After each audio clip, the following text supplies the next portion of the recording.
Bagaimana cara kita itu membantu mempromosikan ekowisata yang ada di Sumatera Utara, khususnya itu di tanah kelahiran sendiri, tanah Mandailing Natal ini, biar dikenal di provinsi sampai ke nasional, bahkan nanti insya Allah internasional kalau ada rezekinya. Amin. Gitu kan. Jadi harapan kita ya.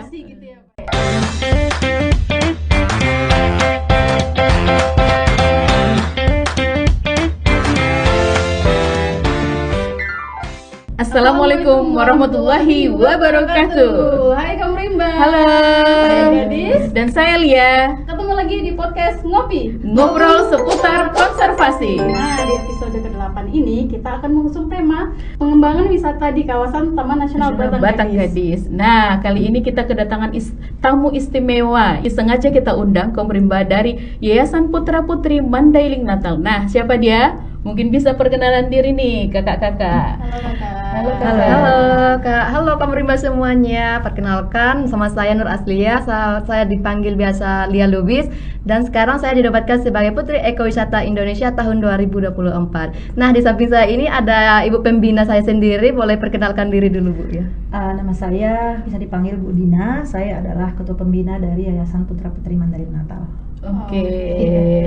Kita di tema kali ini Kak mau banyak-banyak tanya nih. Tadi Boleh, Kakak menyebutkan tentang Yayasan Putra Putri Mandailing Natal ya. Boleh tahu nggak sih Kak sebenarnya itu apa? Oh. Dibentuknya Yayasan dalam rangka apa sih gitu Kak? Oh ya, Yayasan Putra Putri Mandailing Natal ini notabene-nya adalah dibentuk untuk membangun karakter-karakter pemuda-pemudi yang memiliki jiwa yang cinta tanah air tentunya, cinta agamanya, cinta budayanya terutamanya. Karena semasa saya kecil dulu di kabupaten ini juga saya juga sebenarnya berakar dari Putri Mandailing Natal 2026. Jadi saya diajarkan di sana bagaimana kita harus mempertahankan, kemudian menjaga apa yang ada di alam lingkungan kita, mempertahankan budaya yang ada. Nah, mungkin dari sana asalnya ya. Karena ketika ketika kita diajarkan di sana juga disebutkan bahwa sebaik-baik manusia itu adalah manusia yang bermanfaat. Mungkin dari komunitas ini kita bisa lebih memberikan manfaat banyak buat orang lain gitu. ya. Tujuannya itu intinya gitu. Keren ya, luar biasa ya, termotivasi dari diri sendiri ya. Yayasan tersebut. Karena memang mungkin ketika saya hanya berprofesi sebagai pengajar, saya kan pengajar ya.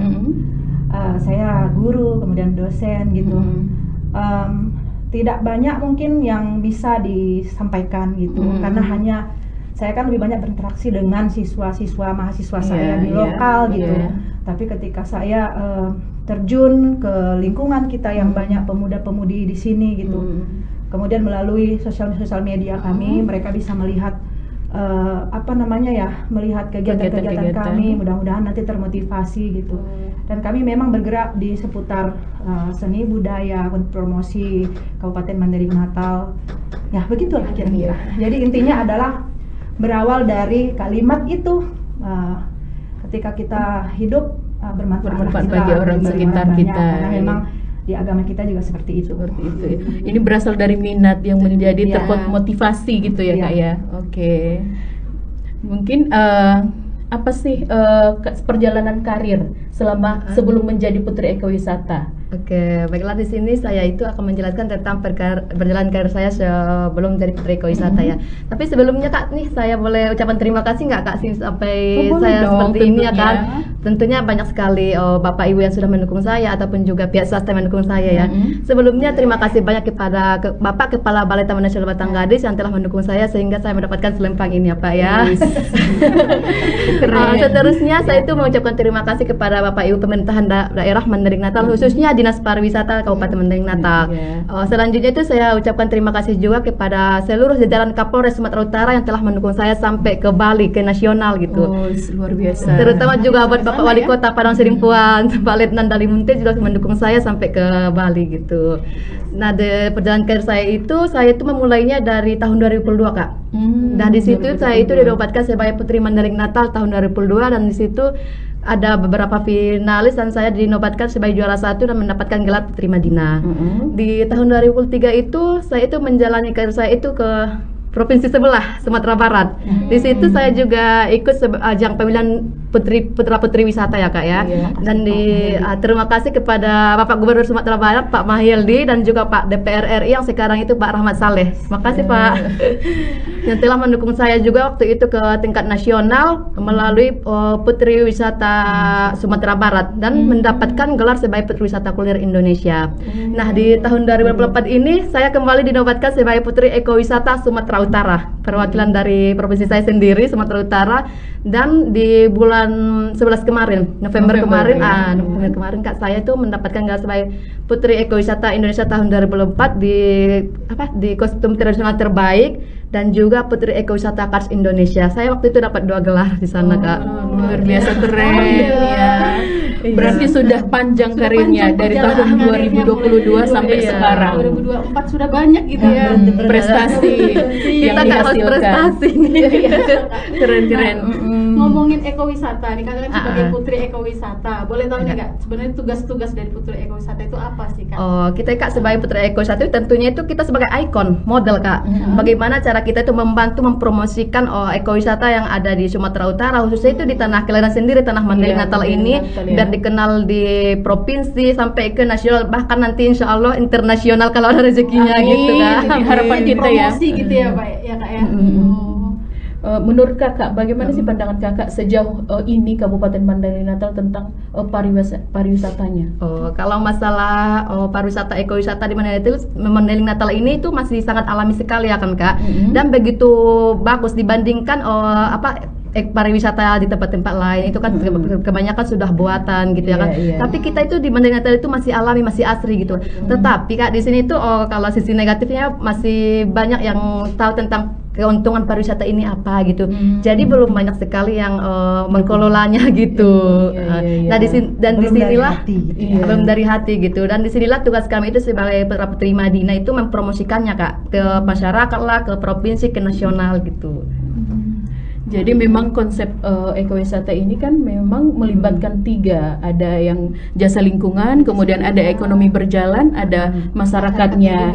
Jadi mungkin itu yang bisa jadi kita kita sinergikan, kita promosikan ke masyarakat gitu ya. Selain mempromosikannya kan Kak, sebenarnya tugas dari Putri Ekowisata itu mempromosikan ekowisata di Mandailing Natal ini kan cukup baik ya Kak, benar-benar masih asri gitu. Nah selain itu biasanya apa Kak kontribusi dari Putri Ekowisata lainnya gitu Kak yang bisa dilakukan lah misalnya dari Kakak atau dari Kakak bisa menjelaskan yang mana? Coba siapa Kakak dulu ya. Kontribusinya yang seperti Lia sebut tadi ya, mungkin alangkah bagusnya gitu Pemda kita, kemudian maaf ya Balai Taman Nasional Batanggadis juga sering-seringlah melibatkan mereka gitu. Karena kadang-kadang kan di daerah kita ini banyak adik-adik kita yang punya potensi gitu. Apalagi kalau hanya disuruh untuk mempromosikan sesuatu hal gitu. Nah, artinya tugas utama mereka ya tentu untuk mempromosikan, menceritakannya ke dunia luar bahwa di tempat kita ini adalah tempat yang istimewa, banyak hal yang tidak bisa dikunjungi, banyak lokasi yang tidak ada di daerah lain, adanya di sini gitu. Nah kalau bukan anak remaja siapa lagi gitu loh. Kita mau milih siapa coba? Kita mau suruh kayak misalnya saya dulu lah. Saya mungkin sudah hampir menjelang usia, ibaratnya udah hampir setengah abad gitu ya. Kemudian saya disuruh untuk mempromosikan. Kan orang nggak akan senang nontonnya, benar nggak? Benar. Jadi adik-adik kita yang muda-muda inilah yang kita jadikan garda terdepan untuk mempromosikannya. Karena dari segi fisik mungkin mereka lebih siap untuk pergi ke lokasi-lokasi yang susah dijangkau. Ya kalau saya disuruh ke sana, maaf ibu sakit pinggang saya. Kalau di sisi lain itu Kak, untuk memotivasi muda-mudi lah kan Kak. Sejak dini itu kita udah mengajarkan orang itu supaya cinta lingkungan gitu, supaya menjaga lingkungan, mencintai lingkungannya sendiri, terutama pariwisata ekowisatanya. Karena tidak lain tidak bukan ya kakak ya, bahwa menjadi seorang katakanlah ikon ya, yang kita sebut ini kan ikon ya, orang-orang terdepan, orang-orang yang menjadi garda terdepan untuk menyuarakannya, membantu menyuarakan gitu, mempromosikannya. Jadi ketika tidak menarik, itu saya pikir kemasannya tidak menarik. orang pun tidak akan suka melihatnya gitu. Orang lebih cenderung melihat kemasan itu menarik gitu, mulai dari promosinya bagaimana, bagus nggak gitu, orang yang mempromosikannya bagaimana, menarik nggak. Nah ketika ini semuanya dikemas dengan baik, saya yakin kita juga punya punya perkembangan ekowisata yang akan mendunia nantinya. Amin ya, harapannya kerjasama dengan berbagai pihak itu penting ya Kak untuk mempromosikan ini ya.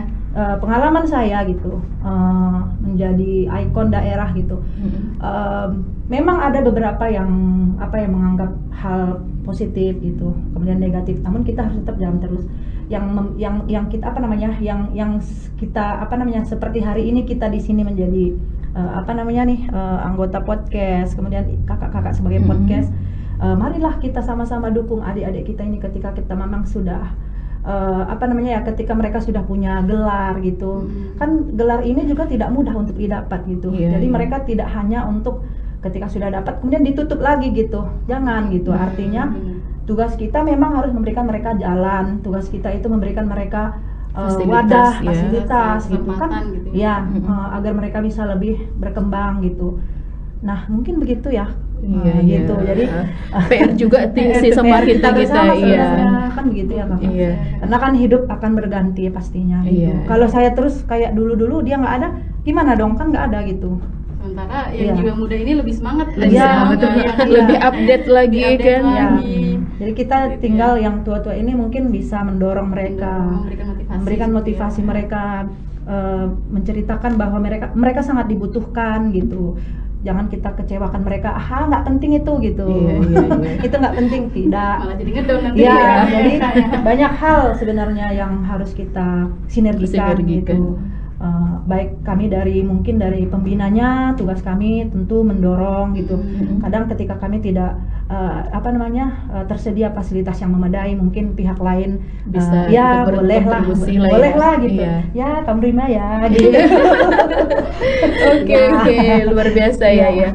Nah, kita nih Kak mempunyai spot wisata nih di kawasan Taman Nasional Batanggadis. Nah, ada Bodok, ada kemudian tabing di Pasar Julu, ada Sampuran juga kan, air gilas juga kan. Nah, untuk pengembangannya gimana menurut selaku Putri Ekowisata? Nah, kalau untuk pengembangannya sendiri itu boleh kita promosikan melalui media sosial nih, ataupun kita bilang sesama teman-teman gitu, di sana itu ada tempat baru loh, itu keren loh, coba kita promosikan, coba kita ke sana gitu.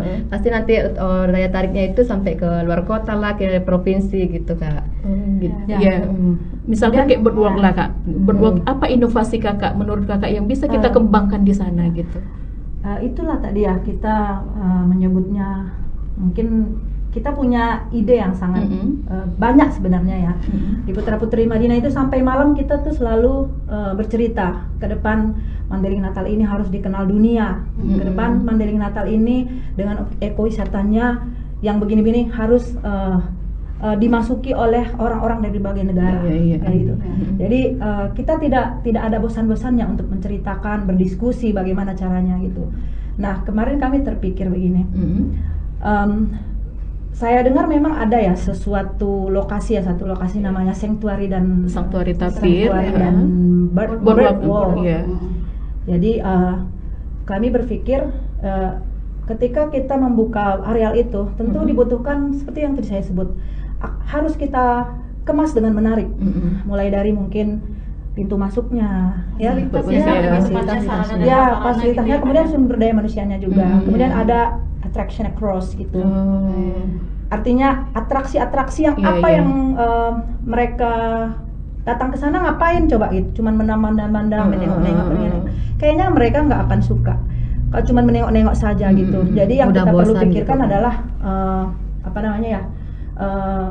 hal yang aneh, hal yang unik yang tidak ada di tempat lain. Jadi harus kita pikirkan bersama bagaimana agar di lokasi tersebut memang ada sesuatu yang dikejar gitu. Nah, kami terpikir kemarin bercerita kan akan ada ya, insya Allah pemilihan Putra Putri Mandailing Natal, karena kita semuanya putra-putri yang sangat concern dengan segala sesuatu yang sudah hilang di adat-adat, kebudayaan, fashion, bahkan kearifan lokal ya Kak. Kearifan lokal. Ada fashion bygone days, artinya fashion yang sudah hampir musnah gitu ya.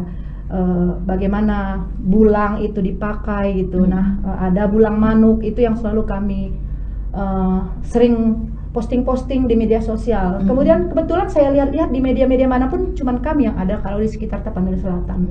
Jadi bulang manuk ini jadi bulang manuk ini adalah bulang yang mungkin bisa kita bawa ke alam. Karena memang penggunaan daripada bulang ini tidak sama dengan bulang yang kita pakai ketika kita menikah, karena kan sangat sakral ya. Apalagi ada lagi yang 7 tingkat yang lebih sakral lagi dan lebih mahal lagi, kemudian perlu izin daripada raja-raja lagi gitu. Jadi ada ininya kami SOP-nya terpikir ternyata ya. Fashion bygone days ini ketika kita coba pancing dengan fashion bygone days itu di dalam sanctuary ataupun bird wall itu, mungkin itu salah satu yang bisa kita jadikan sebagai kemasan packagingnya di dalam sana. Ya, jadi orang-orang yang terutama Gen Z ya kan mereka kan penasaran ya, untuk kostum-kostum yang fashion bygone days ini rupanya di sana adanya gitu. Ya kayak Marco Hop memang terkesan gimana ya, biasa aja. Kalau teman-teman melihat ada ayah-ayah yang datang balik dari Lopo kemudian ini memang lucu ya, tidak ada makna rasanya ya. Tapi ketika kita kaitkan dengan kebudayaan lama, putri-putri di Mandailing Natal ini mereka menggunakan itu kan sebenarnya kan nilai-nilai kesopanan ya. Iya. Jadi di Mandailing itu perempuannya itu terkenal dengan etika dan sopan santun. Jadi ya diceritakanlah nanti di lingkungan itu gitu. Yang artinya untuk menarik itu kita bisa kemas budaya di dalamnya supaya menarik, memperkenalkan kearifan lokal yang mulai hilang gitu di dalam sana gitu. Konsepnya bagus ya, memadukan alam dengan budaya. Banyak lagi ya, kayak topi Raja Panusunan, bagaimana cara buatnya, atau mungkin nanti membuatkan ya itulah ya, mendesain topi. Kan itu kan dibikin tangan juga bisa ya. Di lokasi itu tersedia untuk membuat topi Raja Panusunan, misalnya dalam berapa menit. Ada ininya ya, yang artinya ada nanti paketnya gitu. Dari yayasan bisa dikerjasama sama Balai Taman Nasional Gadis. Kasihkan ya kan Kak. Kami sangat senang sekali pengembangan wisata yang di World tadi ya sebenarnya.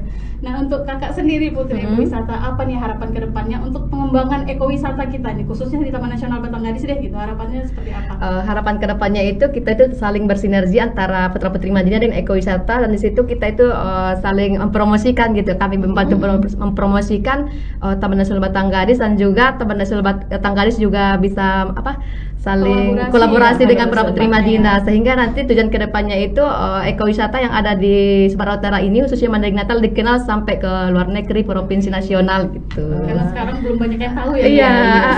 Mudah-mudahan lah ya dengan adanya ini kolaborasi yang kuat ini. Betul sekali Kak. Iya. Nah, untuk Kakak kan pasti ada nanti informasi di Instagram atau di YouTube. Boleh Kakak promosikan, siapa tahu nanti banyak kawan-kawan kaum rimba yang penasaran tahu, ya. Apa sih? Kita punya IG ya. Kita sengaja memang kita kunci karena memang kita punya pengalaman beberapa bulan yang lalu, beberapa semester lalu gitu. IG kita itu dihack sama orang yang tidak bertanggung jawab, dihapus semuanya gitu. Jadi makanya saya kunci, memang kita kunci. Jadi ya lumayan banyak sih pengikutnya gitu. Nanti bisalah di add di Instagramnya apa Kak gitu? Ya namanya PPM Official. PPM Official. Ya, dan baru, untuk di Facebooknya sendiri itu ada di Putra Putri Madinah. Beda ya Kak? Beda. Dan di YouTube-nya Yayasan Putra Putri Madinah. Yayasan Putra Putri Madinah. Kaum rimba yang pengen tahu lebih lanjut nanti info-info tentang Yayasan Putra Putri. Intinya di dalam sana nanti ada kreativitas yang bisa melibatkan anak-anak Gen Z dan pemuda-pemudi. Mandailing Natal ya, khususnya Mandailing Natal. Informasi yang kami dapatkan sore hari ini, artinya bertambah lagi nih ilmu kita terkait apa sebenarnya Yayasan Putra Putri, terus apa tugas-tugasnya Putri Ekowisata. Kemudian ada ini ya tadi, ada pembicaraan tentang budaya yang sampai pemakaian ini harus ada SOP-nya seperti itu. Dan untuk kegiatan berikutnya itu kita akan segera mempromosikan ekowisata yang ada di Sopotinjak. Luar biasa. Mungkin sobat rimba di sana nanti makin penasaran apa sih kegiatan yang akan dilaksanakan gitu ya. Coba aja ya kaum rimba seperti apa. Untuk kakak makasih semua ya Kak ya. Iya, sudah datang di podcast kali ini. Kalau bisa nanti kita akan berlanjut lagi untuk ke depan. kedepannya. Amin. Oke, sampai sini dulu podcast kita hari ini ya Lia. Iya. Kami ucapkan terima kasih. Terima kasih juga untuk semua. Untuk Kak Epo, Lorifa, Kristi yang dari dulu selalu mensupport, selalu mendukung. Dan tentunya Kak Lia dan Kak Gadis. Baik Om Rimba, kita akan bertemu lagi di podcast berikutnya. Assalamualaikum warahmatullahi wabarakatuh. Dadah.